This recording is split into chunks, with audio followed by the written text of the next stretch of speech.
Salam untuk kita semuanya, berjumpa lagi dengan saya di channel Aritila Tutorial, tempat kita untuk berbagi informasi seputar informasi pendidikan dan informasi guru, serta informasi lain yang ada hubungannya dengan pendidikan dan guru.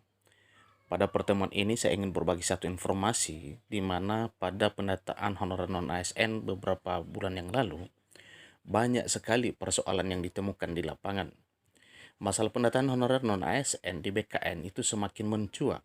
Banyak data yang tidak sinkron antara data yang disampaikan oleh pemerintah daerah kepada BKN. Bapak Ibu simak videonya, jangan ketinggalan informasi. Dan bagi Bapak Ibu yang sedang menonton, demikian dengan Bapak Ibu yang mungkin baru menemukan video melalui channel ini, dukung dengan cara like dan subscribe, share, dan komen, serta nyalakan tombol notifikasinya supaya semua informasi yang disalurkan melalui channel ini selalu update di layar Bapak Ibu. Tanpa basa-basi lagi, langsung pada informasinya. Pendataan tenaga non-ASN 2022 masih ditemukan banyak masalah di lapangan oleh pihak yang membidangi. Untuk diketahui, sejak September 2022, tenaga non-ASN didata oleh pemerintah melalui BKN untuk pendataan. November 2022 ini masuk tahap prafinalisasi pendataan tenaga non-ASN atau tenaga honorer di daerah se-Indonesia. Namun faktanya masih banyak ditemukan masalah di lapangan terkait pendataan tenaga non-ASN 2022.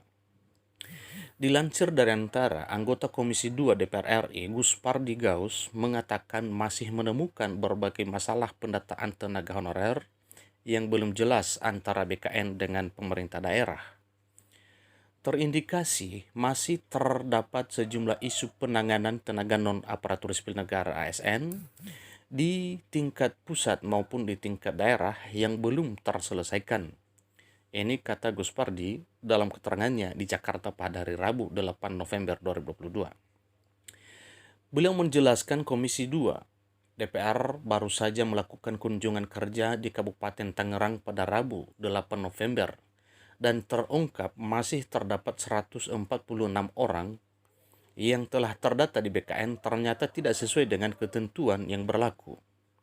Gus Pardi meyakini kejadian serupa juga terjadi di sejumlah pemerintah daerah di seluruh Indonesia, sehingga harus segera diselesaikan dan ditindaklanjuti. Apalagi jumlah tenaga honorer di Indonesia cukup besar, maka diperlukan perhitungan yang teliti dan matang agar nantinya tidak akan menimbulkan masalah baru, tambahnya.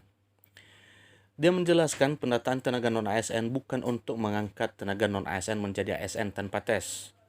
Namun hal itu bertujuan untuk memetakan dan mengetahui jumlah tenaga non-ASN di lingkungan instansi pemerintah pusat dan daerah sebagai data dasar honorer non-ASN. Menurut Gus Pardi, apabila pendataan tenaga honorer non-ASN belum selesai, maka Kementerian Penanggulangan Aparatur Negara dan Reformasi Birokrasi Kemenpan RB perlu meninjau ulang implementasi peraturan pemerintah nomor 49 tahun 2018 tentang manajemen pegawai pemerintah dengan perjanjian kerja atau P3K yang akan menghapus tenaga honorer pada 28 November 2023 tahun depan. Sementara itu, berdasarkan laporan pada tahap prafinalisasi, tenaga non-ASN yang terinput sebanyak 2.215.542 orang, terdiri atas 335.639 orang di instansi pusat dan 1.879.903 orang di instansi daerah. Jelasnya, Gus Pardi menyebutkan terdapat 590 instansi pemerintah yang mengikuti penataan tenaga non-ASN. 66 diantaranya merupakan instansi pusat dan 524 instansi daerah. Oleh karena itu, menurut dia, data seluruh daerah harus diselesaikan dan dilakukan sinkronisasi dengan data BKN. Komisi 2 DPR RI akan segera membentuk panitia khusus atau pansus tenaga honorer yang anggotanya terdiri atas lintas komisi terkait, ujar Gus Pardi. Berbagai aspirasi yang disampaikan elemen masyarakat terkait permasalahan tenaga honorer harus dibahas secara komprehensif sebelum keputusan penghapusan tenaga honorer dilaksanakan pada 28 November 2023 tahun depan.